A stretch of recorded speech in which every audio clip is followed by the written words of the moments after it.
Donc le thème, il y a plusieurs actions, hein, mais j'ai énuméré 4. Les 4 actions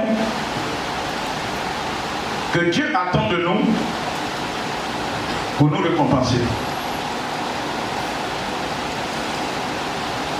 4 actions que Dieu attend de nous pour que nous soyons récompensés par lui.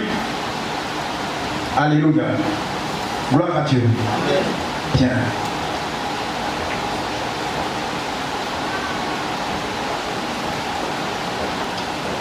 Corinthiens 8, verset 1. Nous vous faisons connaître, frères, la grâce de Dieu qui s'est manifestée dans les églises de la Macédoine. Au milieu de beaucoup de tribulations, les ont éprouvées. Les joies débordantes et leur pauvreté profonde ont produit avec abondance de riches libéralités de leur part. Ils ont, je l'atteste, donné volontairement selon leurs moyens et même au-delà de leurs moyens. Nous demandons avec de grandes instances la grâce de prendre part à l'assistance destinée aux saints. Et non seulement ils ont contribué comme nous l'espérions, mais ils se sont d'abord donnés eux-mêmes au Seigneur. Ils se sont d'abord donnés eux-mêmes au Seigneur. Puis à nous. Puis à nous. Par la volonté de Dieu. Par la volonté de Dieu. Nous avons donc engagé Tite. Voilà, merci. Reprends ce verset que tu viens de lire. Verset 5. Et non seulement ils ont contribué comme nous l'espérions, mais ils se sont d'abord donnés eux-mêmes au Seigneur, puis à nous, par la volonté de Dieu. 4 actions que Dieu attend de nous. La première action qui peut produire de grands résultats, c'est lorsque nous-mêmes, nous nous donnons à Dieu. Ça va? Avant que les Macédoniens ne manifestent cet amour, avant qu'ils ne donnent, la Bible nous dit, ils ont fait mention de tout ce qu'ils ont donné, mais ce qui a motivé tout cela, c'est le fait que eux-mêmes, ils se sont donnés à Dieu. Eux-mêmes, ils se sont donnés à Dieu. Et quand toi-même tu te donnes à Dieu, frère, quand tu te donnes à Dieu et que tu sais que l'argent que tu as, c'est pas pour toi et que c'est Dieu qui a créé, quand tu te donnes à Dieu et que tu sais que tu n'es qu'un gérant, quand tu te donnes à Dieu et que tu sais qu'en réalité ce que tu as, ce n'est pas ta force, ce n'est pas tes relations. La Bible dit, ils se sont eux-mêmes donnés à Dieu. La première action que Dieu attend de nous, c'est notre don personnel. Comme Dieu lui-même a donné son Fils, qui aujourd'hui le monde entier peut être sauvé, si toi-même tu te donnes à Dieu, c'est pas ton argent que tu ne peux pas donner à Dieu. Et généralement, les gens ne comprennent pas ce principe. Les gens ne comprennent pas ce principe. Ils ne savent pas que la seule chose que Dieu a besoin le plus, c'est eux-mêmes. C'est votre cœur, c'est votre âme. Il veut que vous soyez sauvés. Il veut que vous soyez sauvés. Et lorsque vous êtes sauvés, l'argent c'est vrai, c'est important. Mais tu mets en priorité les choses de Dieu.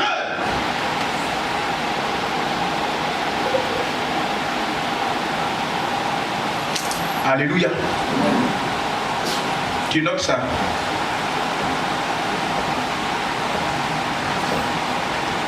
Pour que Dieu te récompense, il faut que tu te donnes toi-même. Les Macédoniens ont compris. Ils se sont donnés eux-mêmes. Ils se sont donnés eux-mêmes. Et quand ils se sont donnés eux-mêmes, malgré leur état de pauvreté extrême, profonde,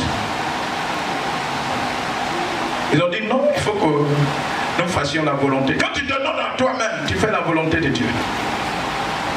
Quand tu te donnes toi-même à Dieu, tu fais la volonté de Dieu.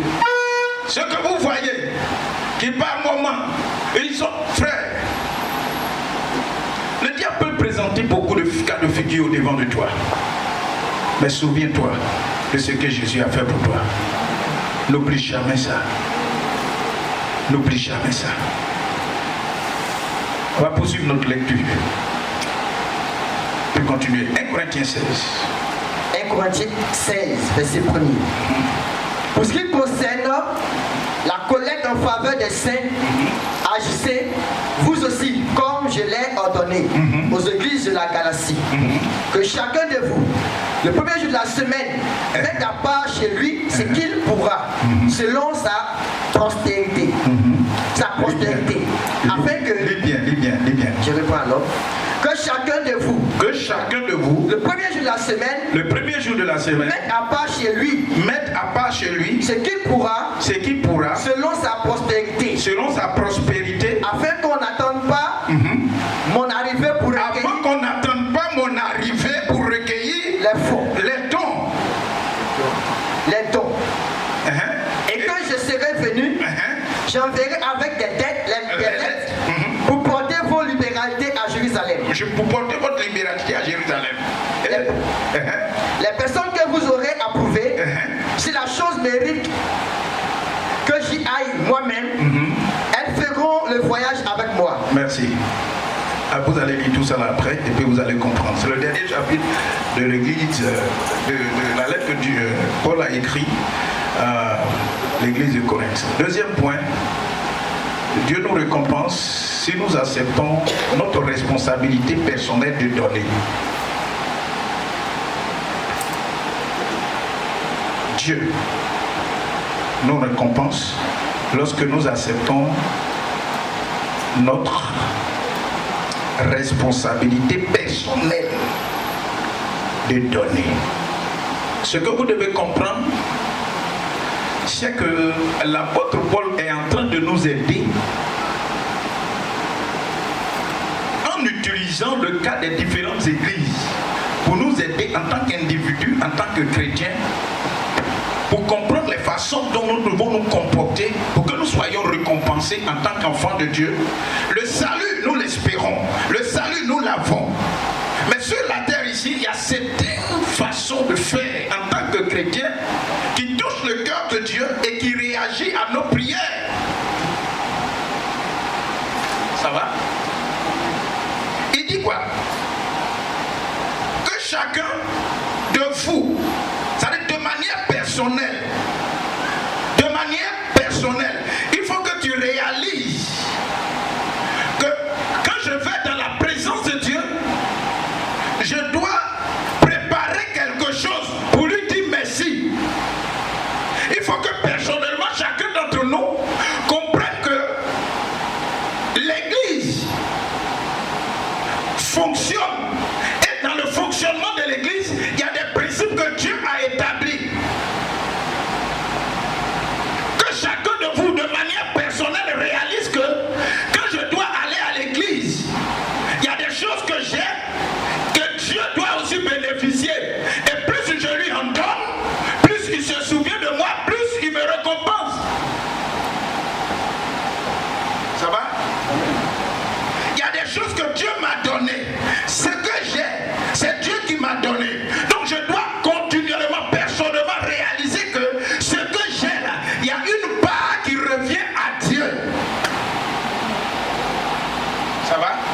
De manière personnelle, vous devez réaliser ça. Je vais aller vite. Alléluia. Allez, tout à l'heure, on a le coaching.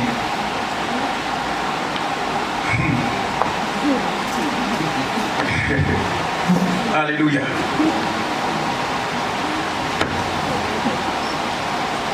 Et quand vous lisez,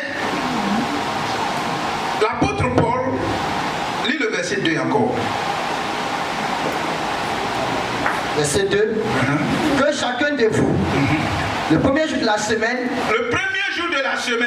mette à part chez lui, voilà, ce qu'il pourra. Je vais faire une interprétation. Que chacun de vous, le premier jour de la semaine, fasse quoi? Mette à part. Et met à part quoi? Hein? Vas-y. C'est quoi? C'est qu'il a. Ce qu'il pourra. Et c'est qui pour eux? Je vous dis quoi? J'interprète. Il dit que chacun de vous. Et puis on va déjà à la création de toutes choses. On retourne en arrière. L'apôtre Paul enseigne et il dit chaque semaine. Il n'a pas dit chaque mois. Je suis en train de parler du tonnerre, du bien, de l'argent, du matériel que Dieu nous donne de pouvoir satisfaire nos besoins quotidiens. Le chrétien doit comprendre que mon adoration ne doit pas être mensuelle. Ce n'est pas chaque mois que je dois apporter à Dieu. Toutefois que je vais dans la présence de Dieu, je dois me préparer à mettre quelque chose à part. Et chaque jour, quand je vois le jour, je dois me dire que selon ce que la Bible dit, une fois au moins dans une semaine, je dois me présenter devant Dieu. Et conformément à la parole de Dieu, on ne peut pas aller devant Dieu et dire comme je suis pauvre, je viens dans ta présence sans quelque chose. Non, c'est pas comme ça que Dieu a dit. Tu ne peux pas aller dans la présence de Dieu sans toutefois avoir quelque chose. C'est pas possible. Je me fais comprendre. Et l'apôtre Paul est en train d'enseigner cette église pour qu'ils comprennent que en réalité leur façon de raisonner, certainement c'est chaque mois que eux ils font, certainement c'est chaque année que eux ils font, certainement c'est... Et il dit non, même vous devez comprendre qu'un jour au moins dans la semaine, vous partez dans la présence de Dieu et dans cette présence-là, vous devez mettre quelque chose à part. Ça touche mon troisième point, qui va dans le sens de la planification de ce que nous apportons à Dieu.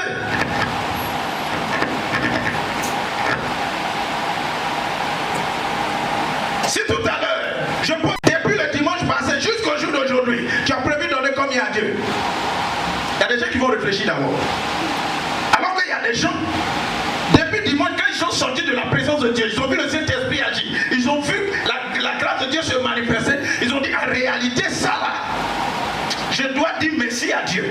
Ou bien cette situation qui se présente à moi, je vais aller dans la présence de Dieu, me prosterner devant Dieu et faire un vœu pour que Dieu change ma vie, change ma situation. Les gens croient que c'est dimanche seulement on fait offrande. C'est comme ça qu'on nous a enseigné, non? C'est comme ça qu'on nous a fait comprendre. On a l'impression que c'est dimanche seulement il faut faire offrande. On a l'impression que c'est à la fin du mois seulement qu'on doit apporter nos dîmes.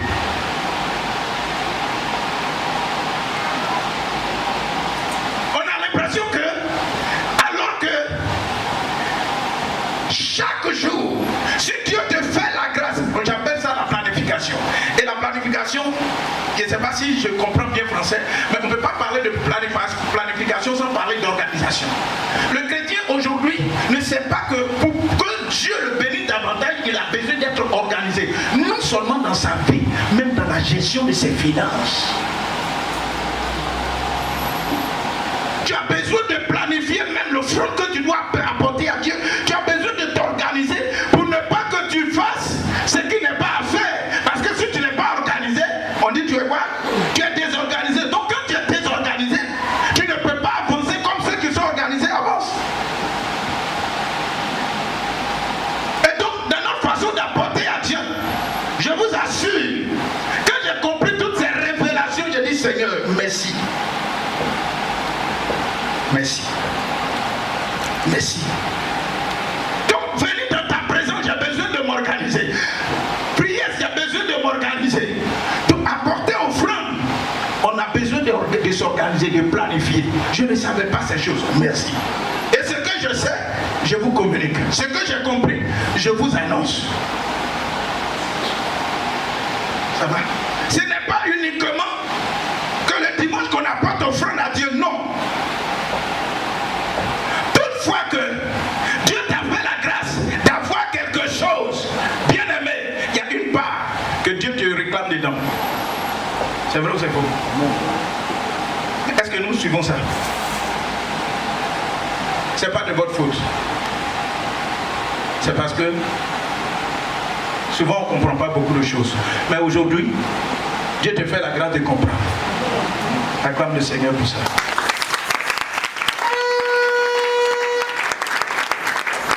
Il faut planifier notre adoration, planifier certaines choses. Même en apportant à Dieu, il faut planifier. Et n'attends pas, ne crois pas que c'est dimanche seulement que je dois apporter à Dieu.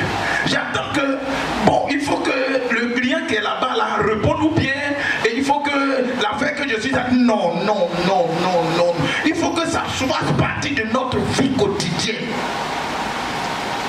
Lisez bien le Lévitique, comme tu n'es pas pasteur, mais si Dieu te donne la révélation, tu vas mieux comprendre. Tu vas mieux comprendre. Pour qu'on soit agréé par Dieu, il y a des principes. Voilà pourquoi j'ai commencé par vous faire comprendre que l'argent que vous avez là, ce n'est pas vous qui avez créé, c'est Dieu qui a créé. Il connaît son importance plus que vous.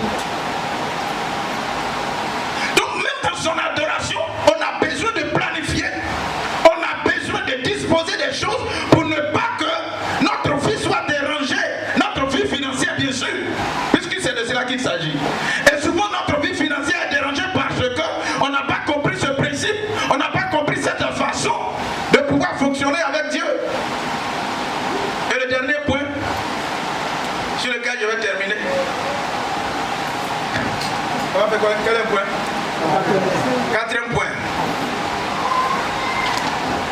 Il a dit quoi? Relis le verset 2. À l'intérieur, je me suis... Vraiment, j'ai été béni. Vas-y. Verset 2. Que chacun de vous, le premier jour de la semaine, mette à part chez lui ce qu'il pourra, selon sa prospérité. Attends, chez toi, il m'a écrit quoi? C'est prospérité. Prospérité. Prospérité. Prospérité, c'est ça, non? Ça vient du mot prospère. C'est ça, non? Selon quoi? Selon sa prospérité. Comment vous comprenez ça? Que chacun apporte à Dieu selon sa prospérité. Ça veut dire quoi? Hein? Ça veut dire que chacun apporte à Dieu selon ses moyens. Selon ses moyens. Bien. Merci. Une autre personne. Une autre personne. Comment tu comprends ça? Selon sa prospérité. Ça veut dire quoi? Selon ce qu'il a. Merci. Seigneur, merci. Parce que tu nous donnes de comprendre. Je vais vous dire que chacun de vous apporte selon sa prospérité. Je peux prendre quelqu'un qui est au ciel 1 et puis Dieu lui fait la grâce de venir à l'église et puis on lui enseigne que on ne va pas dans la présence de Dieu les mains vides. Ça va? Pour apporter une offrande. Souvent même il s'en va demander à quelqu'un. C'est ça, non? Quand le prophète veut venir à l'église, il te demande l'argent. Il te demande l'argent.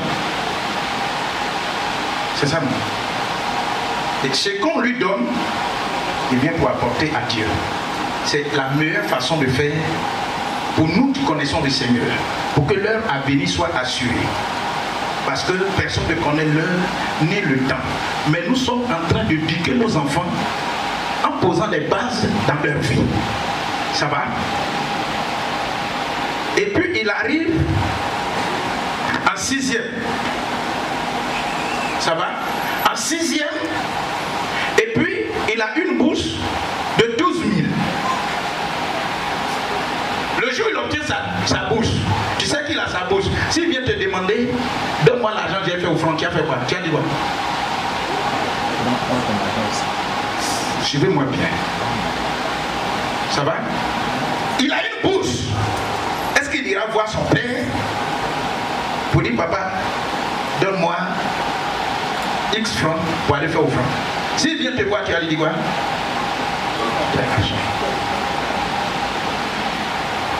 Au fur et à mesure, ça veut dire quoi? Si son papa lui donnait 500 francs et qu'il a maintenant 12 000, selon vous, c'est qu'il a résolu, il va donner. C'est ça, c'est qu'il a résolu, il va donner. Mais regardez comment Dieu comprend des choses. Et c'est ça que vous devez comprendre.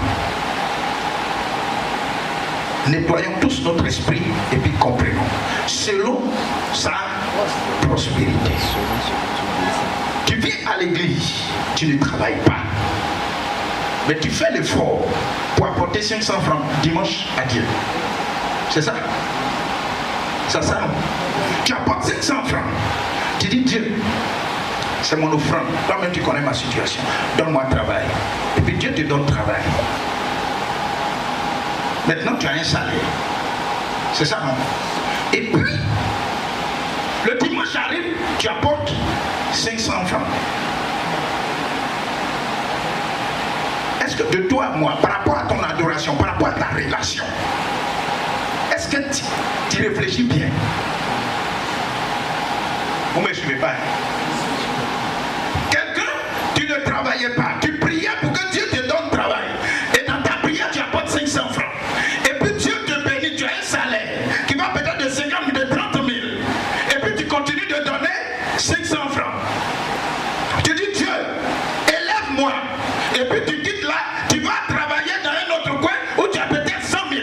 Et puis tu continues de donner 500 francs. Aidez-moi à réfléchir. Aidez-moi à réfléchir. Il dit selon ta prospérité.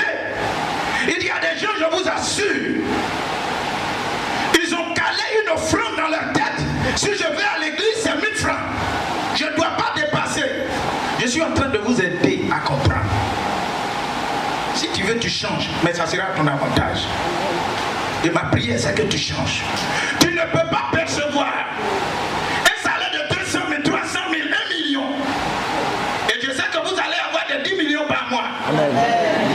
Non, amen, non, ne me convainc pas. Amen. Je suis en train de vous enseigner pour que vous puissiez comprendre.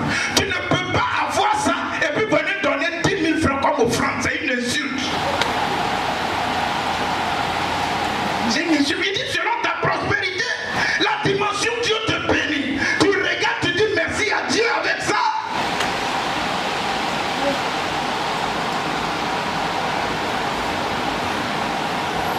Oh bien. C'est selon le niveau de ta prospérité que tu apportes à Dieu. Dieu te bénit. On t'élève, mais toi ton offrande ne change pas. Aïe. Regarde, je vais prendre un exemple. Il y a des gens qui disent Seigneur, vraiment, pour mon mariage, j'apporte cette offrande. Même pour avoir fiancé un, trouve-moi un homme. Trouve-moi un homme. Je marie. Donc actuellement tu pries que Dieu te donne femme. Voilà, Dieu va te donner femme. Et puis Dieu fait la grâce. Tu trouves une femme. Ça va non? Quand tu as trouvé une femme, tu dis Seigneur, donne-moi de me marier. C'est ça non? Et puis Dieu fait la grâce. Tu te maries. Quand tu te maries là, tu demandes quoi maintenant? Enfant non? Seigneur, donne-moi d'avoir un enfant. Et puis tu as eu un enfant. Tu demandes quoi encore? Hein? Deuxième enfant. Tu as eu deuxième enfant. Tu demandes quoi encore? Troisième enfant. Tu demandes troisième enfant. Et puis tu demandes quoi encore? Tu demandes les moyens. Ça va? Selon votre niveau de prospérité, un de tes sujets majeurs était de te marier. Selon votre prospérité, un des sujets majeurs c'était de te marier. Tu t'es marié. Quelle est la reconnaissance que tu as apportée à Dieu après ton mariage? C'est un premier niveau, non? C'est un premier niveau. Tu t'es marié. Qu'est-ce que tu as apporté à Dieu en signe de reconnaissance?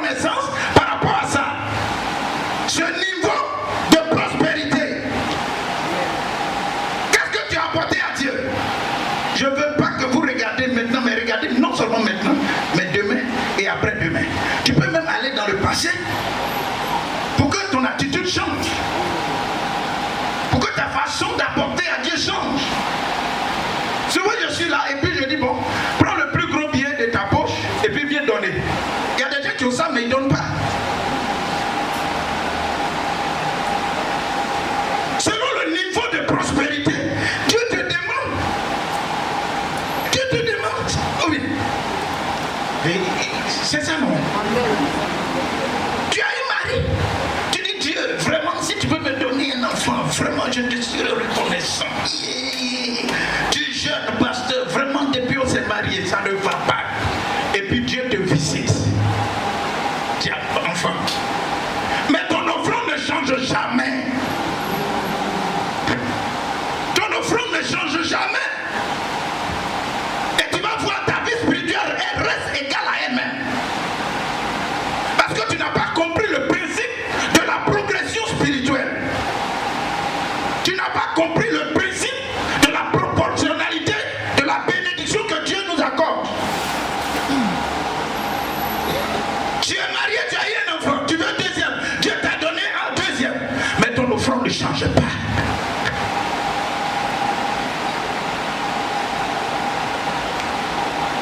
Spirituel ne change pas. Tu ne progresses pas. Alors que Dieu lui-même il progresse dans ta vie, mais toi tu refuses de progresser. Quelqu'un me suit? Quelqu'un me suit? Dis à ton voisin, changeons notre façon de faire. C'est pour nous-mêmes. C'est pour nous-mêmes.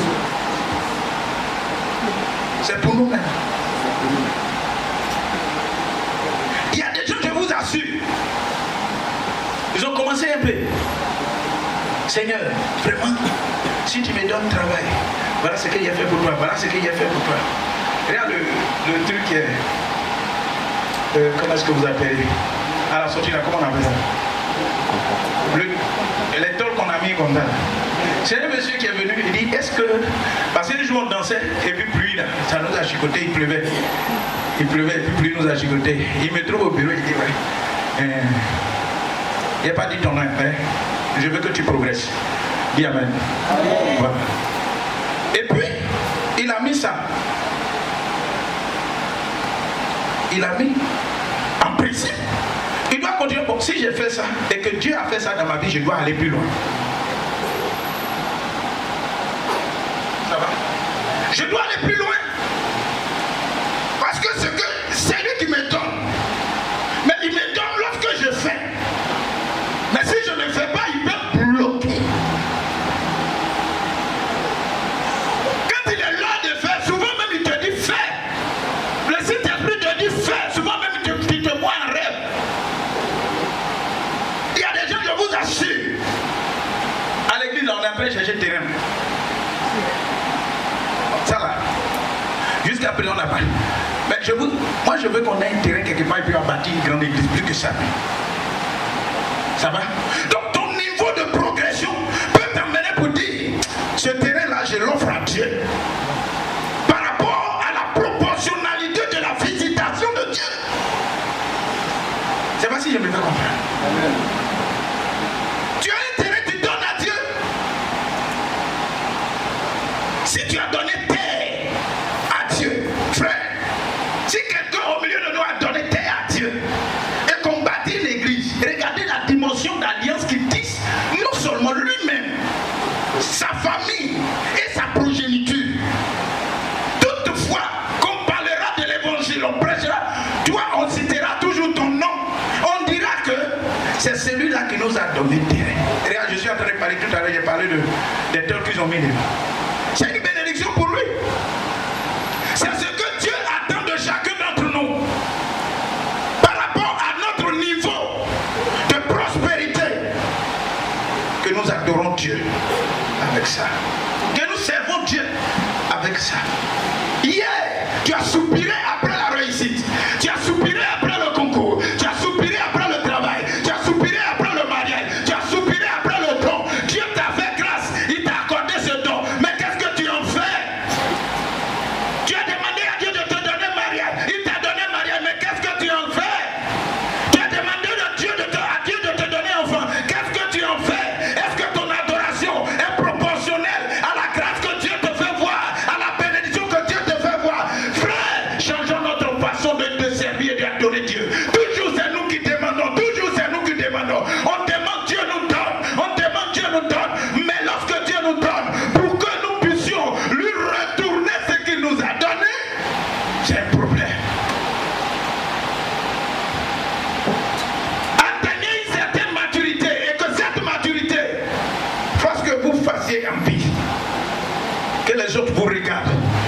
faites envie. Vous faites envie. Vous faites envie. C'est ça que Dieu attend de vous. C'est ça que Dieu attend de vous. La proportionnalité de la bénédiction que Dieu nous accorde. Est-ce que ça suit dans d'autres dons? On attend dimanche. Aujourd'hui, c'est comme quand le front en fait. Et comme j'ai l'habitude de dire, il y a des gens, leur main est taillée, comme il y a les empreintes là. Ils peuvent toucher un billet et puis palper comme ça. Ça c'est 10 000. Non, 10 000, Dieu ne mérite pas 10 000. Non, Dieu il ne mérite pas 10 000. Alors que toi tu crois que tu mérites ça. C'est ça non? Tu crois que tu mérites? Non. Il y a une loi que Dieu a établie, que mon père spirituel m'a enseigné. Il dit, c'est celui qui donne qui reçoit. C'est celui qui arrose. Comment vous pouvez comprendre ça? On dit c'est celui qui arrose qui sera arrosé. On arrose quoi? Comment vous pouvez? Ça veut dire que mettez. Allez bien. Pour que tu puisses arroser là, tu as un niveau plus élevé pour que tu puisses arroser, non? C'est ça, non? Donne-moi l'eau, je vais te mouiller un peu. Je vais te mouiller. Quand si je te mouille, c'est pas grave. Il y a des gens, si le pasteur a mis l'eau sur moi, regarde-moi là. Tout le monde là, c'est moi seulement. Il a vu pour prendre un fils. Lui là, il sait qu'il ne va pas m'insulter.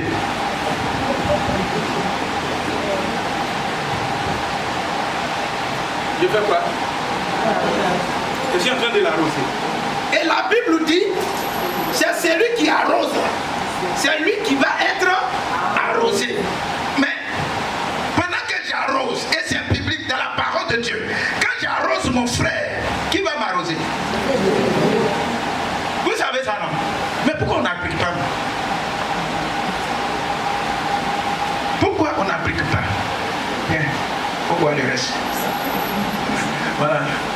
Tu prends pour te suivre, pour payer le lotus. Attends, il te donne le lotus. Viens. Tu veux que ça pénètre? Aïe, aïe, aïe, il va croître. Aïe, aïe, il va croître, il va croître, il va croître. Alléluia. Gloire à Dieu. La dernière lecture.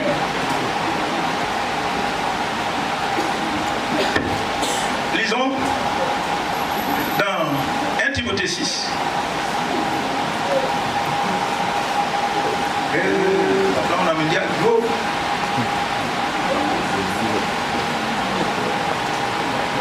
Timothée 6, verset 17. Suivons ensemble. 1 Timothée 6, verset 17. Recommande aux riches du présent siècle. Attends, il faut commencer.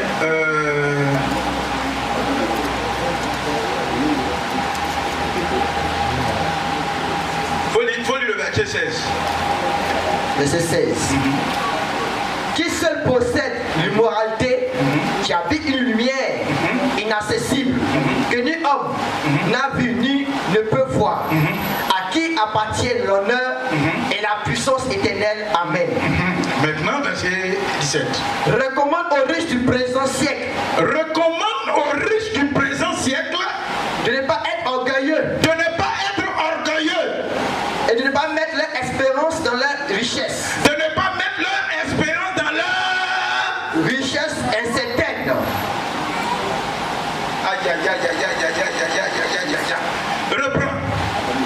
Recommande aux riches du présent siècle. Recommande. Vous qui êtes dans les hautes études là, quand on dit recommander là, ça veut dire quoi? Aidez-moi. Hein?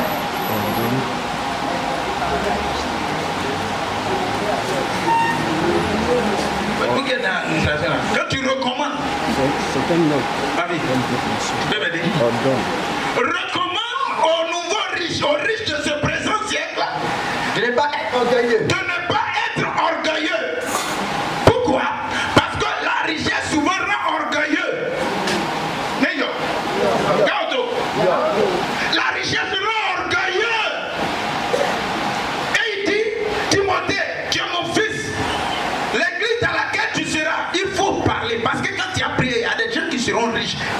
être riche, recommande-leur de ne pas être orgueilleux. Pourquoi? Parce que Dieu a la possibilité d'arrêter un processus.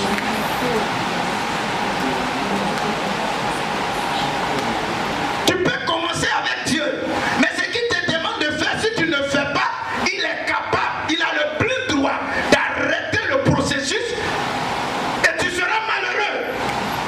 Je ne le souhaite pas du tout pour toi.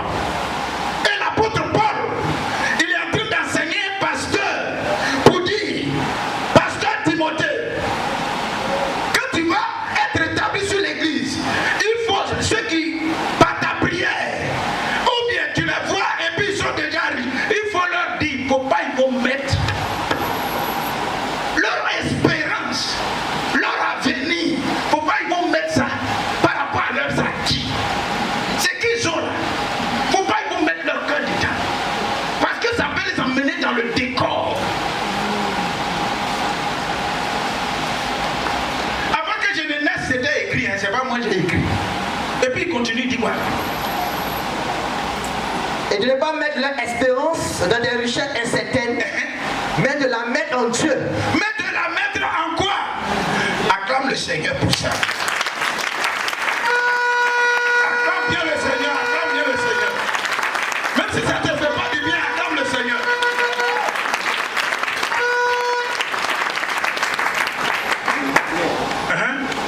Et qui nous donne avec abondance C'est Dieu qui nous donne avec abondance toutes choses pour que nous en jouissions. pour que nous en jouissions. On a lu le premier chapitre que j'ai commencé à lire. Tout se retrouve dans ça. C'est Dieu qui nous donne. Donc si tu as ça, il ne faut pas être orgueilleux. Parce que Dieu, il dit quoi? Par rapport à l'orgueil, une des phrases que tout le monde utilise, c'est quoi? Il résiste aux orgueilleux et puis fait grâce aux peuples. Il y a des gens au milieu de nous, ils ont des diplômes, mais tu peux même si tu ne leur as pas pensé, souvent même ne veulent même pas que le pasteur ça. Mais il y a des gens qui commencent à avoir l'argent, on ne peut même plus leur parler. Dieu dit, ne mettez pas votre espérance en l'argent, au matériel, aux pailles, aux cheveux, au rouge à lèvres, aux chaussures, aux chaînes. Ne mettez pas votre espérance en ça, parce que c'est des choses vaines. Mais cherchez premièrement le royaume des cieux, et toutes ces choses vous seront données par-dessus tout. Et lorsque vous obtenez, ne dites pas que là où je suis là, je suis riche. Là où je suis là, je suis riche. En un terre, il peut y avoir secousses, tremblement de terre. Quand il y a tremblement de terre, il y a plusieurs opérations qui se passent. Il y a des gens qui sauvent leur vie, il y a des gens qui périssent. Fais attention, il ne faudrait pas que dans le tremblement de terre, tu partes, mais que tu restes avec le Saint-Esprit. Que la grâce et la paix de Dieu soient avec vous. Et ce que je recommande, c'est que chacun d'entre vous donne à la dimension de la prospérité que Dieu lui a donnée. Et si nous sommes en train d'accomplir la volonté de Dieu, nous sommes en train d'accomplir la volonté de Dieu, et le royaume de Dieu va avancer, et nous laisserons à nos enfants des témoignages, et que ton nom soit inscrit dans la vie de ceux qui inscrivent leur nom. Oh Seigneur, merci. Que Dieu vous bénisse, que Dieu vous bénisse, que Dieu vous bénisse. Hallelujah.